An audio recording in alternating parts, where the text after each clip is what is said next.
திமுக தலைவர் மு.க. ஸ்டாலின் அண்ணா அறிவாலயத்தில் சந்தித்த பின் மதிமுக பொதுச்செயலாளர் வைகோ செய்தியாளர்களை சந்தித்து வருகிறார். நேரலை பார்த்துக் கொண்டிருக்கிறோம். புதுவை உள்ளிட்ட 39 தொகுதிகள் தமிழ்நாட்டிலும் புதுவையிலும் உள்ள 39 தொகுதிகளிலும் அதைப் போலவே இடைத்தேர்தல் நடைபெற்ற 18 தொகுதிகளிலும் திராவிட முன்னேற்றக் கழகத்தின் தலைமையிலான மதச்சார்பற்ற முற்போக்கு கூட்டணி வெற்றி பெறுவதற்காக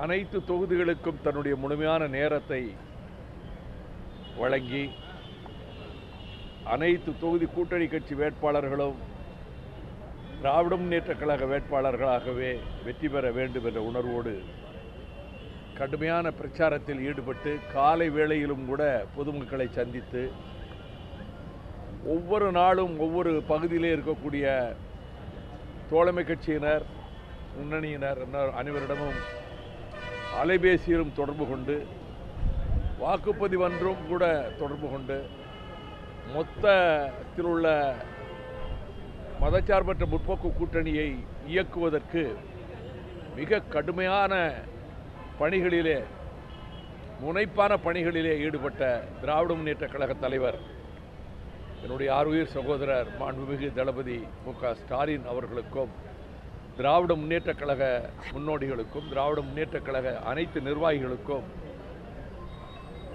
பாராட்டும் நன்றியும் தெரிவிப்பதற்காக மகிழ்ச்சியை தெரிவிப்பதற்காக நானும் எங்கள் துணை பொதுச் செயலாளர் மல்லை சத்யா அவர்களும் ஆட்சி மன்ற குழு செயலாளர் டிஆர்ஆர் செங்குட்டன் அவர்களும் மாவட்ட செயலாளர்கள் ஜீவன் சுப்பிரமணி மகேந்திரன் உள்ளிட்டோரும் வந்து சந்தித்து கருத்துக்களை பரிமாறிக்கொண்டோம்.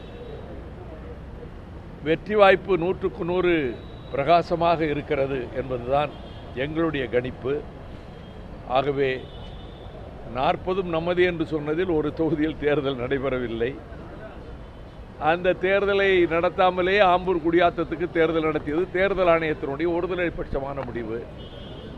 அடுத்து 4 சட்டமன்ற தொகுதிகளிலே ஒட்டப்பிடாரம், திருப்பரங்குன்றம், அரவாக்குறிச்சி, சூலூர் ஆகிய 4 தொகுதிகளிலும் அடுத்த இடைத்தேர்தல் நடைபெற இருக்கின்றது 19ஆம் தேதி. அந்த தேர்தல்களிலும் திராவிட முன்னேற்றக் கழகம் தன்னுடைய வியூகத்தை வகுப்பதற்காக இன்று காலையில் 2 தொகுதிகள் திருப்பரங்குன்றம், ஒட்டப்பிடாரம் ஆய்வு திமுக கழக தலைவர் மேற்கொண்டு ஆலோசனைகள் மேற்கொண்டிருக்கிறார். பிற்பகலிலே அரவாக்குறிச்சி, சூலூர் தொகுதிகளுக்கான ஆலோசனை மேற்கொள்ள இருக்கிறார்கள். அது குறித்தும் நாங்கள் கருத்துக்களை பரிமாறிக்கொண்டோம். ஆக பிரச்சார முறையை எப்படி வகுப்பது என்று அவர்கள் திட்டமிட்டிருக்கின்றார்கள். அதனை அனுசரித்து மறுமலர்ச்சி திராவிட முன்னேற்றக் கழகமும்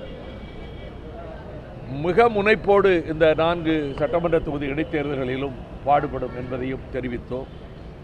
எங்கள் இயக்க நிர்வாகிகளும் தோழர்களும் அனைத்து இடங்களிலும் ஒரு அர்ப்பணிப்போடு பணியாற்றியதை மாவட்ட செயலாளர்கள் அங்கிருந்த முன்னோடிகளோடு பகிர்ந்து கொண்டோம்.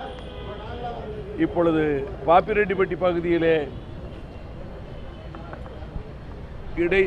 மறுவாக்குப்பதிவு நடத்த வேண்டும் என்ற திராவிட முன்னேற்றக் கழகத்தின் கோரிக்கை நியாயமானது.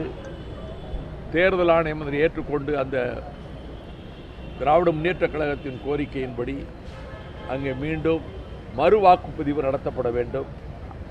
அதே போலவே விடுதலை சிறுத்தைகள் கட்சியினுடைய நிறுவன தலைவர் சகோதரர் தொல் திருமா அவர்கள் வேண்டுகோள்படி பொன்பரப்பு பகுதியிலும் மறுவாக்குப்பதிவு நடத்தப்பட வேண்டும் என்ற கருத்தை நாங்களும் வலியுறுத்துகின்றோம். பொது அமைதி நிலவ வேண்டும். அதற்கு காவல்துறை கலவர உணர்வை ஏற்படுத்துகின்ற விதத்தில், பீதி உணர்ச்சி ஏற்படுத்துகின்ற விதத்தில் வன்முறையில் ஈடுபடுகிறவர்கள் மீது மிக கடுமையான நடவடிக்கையை மேற்கொள்ள வேண்டும். பொன்னமராவதி பகுதியிலும் மக்களிடத்திலே ஒரு கொந்தளிப்பு ஏற்பட்டிருக்கிறது. அந்த கொந்தளிப்பு தணிய வேண்டும், அமைதி நிலவ வேண்டும். அதுக்கு அனைத்து தரப்பினரும், அது யாரோ இருவர் செய்த தவறான அவதூறு பிரச்சாரம் மக்களை கொந்தளிக்க செய்திருக்கின்றது.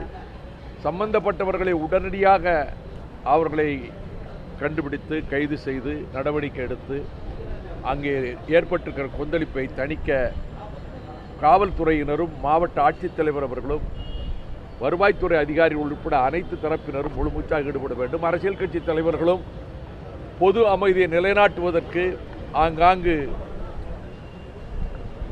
ஒரு நல்லிணக்கத்தை ஏற்படுத்துவதற்கு முயல வேண்டும் என்பது என்னுடைய கருத்தாகும். மறுமலர்ச்சி திராவிட முன்னேற்ற கழகத்தின் வேண்டுகோள். தமிழகத்தில் அது எனக்கு தெரியாது.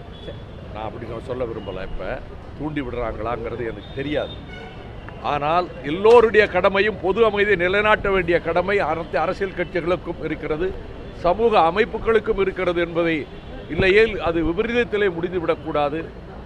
மக்கள், அப்பாவி மக்கள் பாதிக்கப்பட்டு விடக்கூடாது.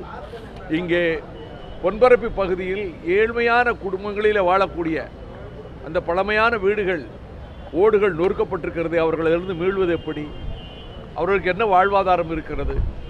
அவர்கள் குடியிருக்கக்கூடிய எளிய வீடுகள், அந்த வீடுகளெல்லாம் உடைத்து நொறுக்கப்பட்டிருப்பது, அதை தொலைக்காட்சிகளிலே பார்க்கிற போதே மிக வேதனையாக இருக்கிறது.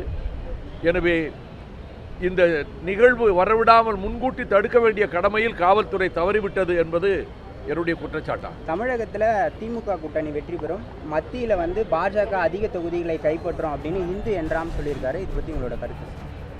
அவருடைய கருத்துக்கு நான் கருத்து சொல்ல விரும்பலை. மோடிக்கு எதிர்ப்பலை வீசுகிறது என்பதுதான் பரவலாக இந்தியா புறாவிலும் இருக்கக்கூடிய நிலைமை. ஆகவே எக்காரணத்தை முன்னிட்டும் நரேந்திர மோடி மீண்டும் ஆட்சிக்கு வர முடியாது, பிஜேபி ஆட்சிக்கு வர முடியாது.